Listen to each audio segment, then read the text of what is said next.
What else do we disagree on? Come on, let's see what else you got. The other one we could argue about a lot is bringing employees on as shareholders in a business. Now, that is something we have disagreed on, albeit I will say I have softened and come closer to your I have position on that. also. Yeah, yeah. Isn't it funny how we've come? So let's say But I 5. still don't like No, it. no. So 5 years ago, we would have been like in totally opposite camps. That you would be of the view. I don't want to speak for you, but that if you bring any shareholder into your business, you're inviting trouble down the line. Is that a fair summary? Don't do it. Right. Okay. And I'm of the view that the way incentives work, the way human reward systems work, is that if you have elite talent, you should be making them an equity holder as soon as possible as a barrier for keeping them. Mm-hmm. Does that make sense? Mm-hmm. Now, at the time, you're like, yeah, of course that makes sense logically. But then when you go play it out over 5 years, what happens? And I'm like, oh. And of course, over years, you see more and more examples of things going right, things going wrong. And I have softened my view. 5 or 7 years ago would have said, I want as many people as possible to have small amounts of equity in the business so they feel like they have ownership in the outcome. Yeah. Right. And I still kind of think that way. Like I would love having more people. But why should they have the ownership? They're not taking on the risk, and they never have. It's funny. I mean, this is getting into the interesting, if you're interested. Am I? A lot of people don't know what it means to be an owner of a business, equity owner of a business. Like that, if you own 0.5%, 1%, 2%, you own nothing. Like you have no rights. You have you're totally at the discretion of the majority shareholder, right? But people like the idea of being a shareholder in their business. Okay, but you do have rights, right? Mm-hmm. You might not have voting rights, but you can cause trouble. Yes. Right? So again, But you understand what I'm saying about the people like the idea of having equity in a business. Although I can be like categoric on my position here, that doesn't mean that I live in this vacuum outside the world of practical reality, right? I document this with clients. It happens often. I understand that it needs to happen. However, a lot of business owners, so flips, because that's the hat I'm always going to wear, right? The business owner hat. I'm not often working for the employee taking the shares. Yeah. Sorry, I'm popping my collar because this is a new cool look. I like it. Yeah.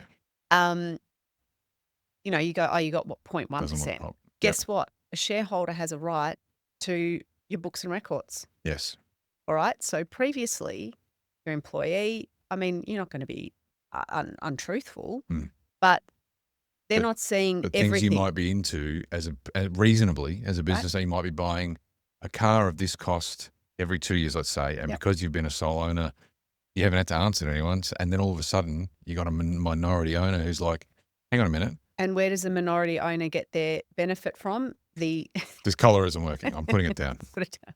They get it out of profits, dividends from the shares, which are real profits. Now, you don't get real profits if you're buying a new company car every 12 months or whatever. Yep. And it might be like, why are you using my profits to buy your car? Right. So it doesn't matter what percentage, you can create trouble. So there's that. You can go to court. This is, I just find this like the sookie person's go-to, but there's a concept called shareholder oppression. And it exists to kind of tip the scales a little bit so that a majority shareholder can't screw. Bully them, yeah. Well, that's a nice way of putting it, but it's not bullying, but you could just make a decision as a majority shareholder that just steamrolls over. Yeah. And so a shareholder oppression claim means you take it to court and you say, oh, how's it going? I have 0.5% that I didn't pay for and I'm not That was gifted to me. I'm so tired. I just cannot even. It's been a long week. Love everyone, tell the truth. You're getting the truth today. Who said that? I don't know. Some Ram Dass guru. So anyway, there's a time and place for that. And I agree with the need for it to exist. Shareholder oppression, sorry to interrupt. Yes. How, what, I don't imagine that a lot of those ever go the full distance in court, but what's the strike rate on a shareholder oppression? What are your likelihood of success? Wouldn't the judge be like, it has to exist. And the tricky part is that often a minority shareholder will consider that they're being oppressed, but there will be and it might be a very cleverly used tactic that's the issue. Mm. But at the end of the day, if there's a commercial reality or a good commercial reason for the decision, Mm. I mean, that's not oppression. Just because you're losing out because of a decision, it would have to be that it's just to screw you. So what if someone, let's say someone's a vast majority owner, and they're driving around in $100,000 car generally, and one day they just decide to buy a $500,000. I don't know. I have to scrub up on that. Interesting. I can't answer that question I've for you never now. come across it, to be honest. Like, I've actually, of all the times I've dealt with owners, and They I've never look, actually they had. do go to court. They're expensive. They're Yeah. expensive cases to run. Yep. Anyway, so all I'm saying is these things exist. Mm. Doesn't matter how small the share is. Things change in your business when you take on someone as a formal shareholder. You're accountable, right? It's different. Very, very different. There are things that you might want to do that shareholder can stop you from doing, whereas you Or would at have, least make it difficult to do. Yeah. right? And look, you can deal with all these things in shareholders agreement, but at the end of the day, it's like a marriage. And just because that person doesn't have the vote, you're still in a marriage. Yep. And it's hard to unwind if things go south. Yeah, and when it goes south like that, I have seen a lot of times where the partnerships have. I'm always just like, just give a profit share. If it's Yeah. about, Can we jump onto that in a sec, just as far Yes. as when it goes south? Let's finish that thought, because it's really important. I mean, I remember when we were back doing the ticker show, like pretty much every episode, you'd be like, everyone's all like, friendly until shit hits the fan, and then it's like, where's everyone going for? Shareholders agreement, contract, whatever it is, Yep. if it's not done properly. So let's just quickly finish that thought. Shareholder agreement, in your estimation, how important is that you spend money on that, if nothing else? the most important thing that you do. And the best part actually about doing the shareholder agreement is the process. Mm. So everyone gets to understand. Yeah, Mm. because there's all these, well, why is this clause in here? What does that mean? Well, this is what it means, and this is how it's Yeah. going to work in practice. And you can flesh out and flush out anything that's going to be a problem. Because a lot of people don't know what the hell they're No, getting into, right? no. And so it's just So I really think fair the point. process is really important Education piece. on top of the actual signing and having that document for when there's a dispute. What was the thing I just parked that I said to wait on? Profit share, and I think Yes. now, given that's like 10% of what I would like to say about my views, but We don't have all day. we don't have. We kind of do, actually. I, Could do a three. a 3 hour on shareholder Let's agreement. do it. Oh my God. Everybody will love it. I'm bored about that, the thought of that. Let's have the counter argument, Christian. Let's go from the talent growth, the blue sky side of life. I got to look, and there's two parts. I've got a few guys going through it at the moment that I know that there's two parts of considering: A, investment in your business and giving up a percentage of your business to grow, and B, equity for gun employees. Yep. Right now, I've seen literally, and God knows how many you would have seen, but I've seen literally every example now, I think, of those that want to keep 100%, those who are happy to go down to 10%, because Bezos has got 6 or 7 or 8% of his business. Amazon is Amazon because of what it is. It's 1,000,000 times bigger than what it would have been if he just had 100%. But I've also seen what happens when you've got a 5%, 10% shareholder who doesn't know what they're getting into. Their life changes later on, or partners in firms, one of them has an issue, whatever it might be, or just loses their drive, their momentum changes, and they have all sorts of problems dealing with getting them out, because the shareholders agreement is, let's say, dog standard. Yeah. So I am gut instinct and advising to get your absolute best talent equity in the business. I know the risks. I know that it can go bad. I think there's a long run up you should have before you do it.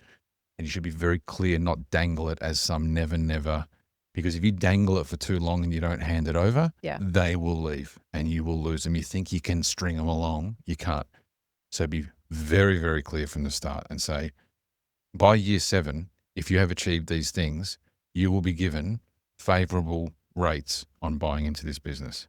These are the conditions under which, and then deliver on it. Because if you rug pull people, the real guns, mate, they've got all the talent. Talk about. Let me finish this. No. This is an important point. You know what the worst part of it is? Is if you rug pull them, Yeah. they will leave at the absolute worst True. time for you Mm. because you've invested all this time into them. They become exactly who you need. Your brain is you're moving into another stage of your growth because you've got these people that are going to Yes. support you, and one of them goes, and you are right back in the hell that you started with 7 years ago, Yep. and you don't have the hunger for it anymore, right? Mm. So handing over that equity to those top guns is actually an insurance policy for your future seasonal change in your life. Mm-hmm. Does that make sense? Yeah. So, okay, let's go back to how you talked about sometimes people don't truly understand what they're getting, but they want it anyway. Mm-hmm. Why? Almost always. Why do they? What is it that is the attraction? You know, we talked about club membership Yeah. and tribes and all this sort of thing. I think, okay, there's a couple of things. One, the really smart people understand what by having equity in their business is. It's shareholder return. If a business is successful, great. Those people are sophisticated. They know the value. They come in, they go, I want to buy in. But they'd be happy with a profit share, Maybe, right? maybe. Because equity is actually some value and they can sell it or whatever else. To who? Good question. Or if it gets bought, Yeah. business gets Yeah, bought, yeah, you know, yeah. they can get a 5, 6, 7 times return. So that, Yeah. okay. But there are lots of people who would be very happy with a profit share because it's the narrative and the story for them. It's that when they go to the barbecue on the weekend, barbecue I story, was waiting for when you and pull they're out the like, who do you barbecue work story. for? I work for ABC. Oh, yeah, you know, what's it like there? Oh, you do really well, you know, and I got great rewards. I get, you know, I get a share of the profits. Yeah. That's actually what they're looking for. A share of the profit, a feeling like they're being rewarded, a bit of extra cash, share of the profits. Yes. When you actually go through not only the equity, what an equity holder is, but then if you ever want to become a director, the responsibilities that come with that. Most people, when they read that level of responsibility, run for the hills if they're smart. Do you know I've got a presentation on that? I know. I've Do you asked know? you to do it to companies before. Do you know what it's called? Run as fast as you can. It's called "So You Want to Be a Director." That's actually what it's called. That's right. So I think we're coming to the end of this segment, and that what we disagree on. But I don't think I'll ever be able to not advise companies to give their top Yep. guns equity because over a long enough timeline, I think it's worth the risk of the almost inevitable Yes. likelihood that one of your people's going to go awry for whatever reason. If you want to hit 15, 20 years in your business, and the only people who ever make money, in my opinion, are the people who do one thing for 20 years, right? And then they start seeing it. Mm-hmm. Bit of this, bit of that. Good luck. Good luck with that. If you want that thing to build company value, you have to retain your best talent. To retain your best talent, you have to give them the right incentives and you have to follow through and you have to lay it out clearly. And if you do all those things, you're a chance of having forever wealth. Yep. Anyway, that is my view. But I understand and totally agree that when it goes wrong, my God, it can go wrong. Yeah, because it can end up just scorching the earth. And for years, it salts the earth, like you say. Yeah. So that was a good segment. So we agree.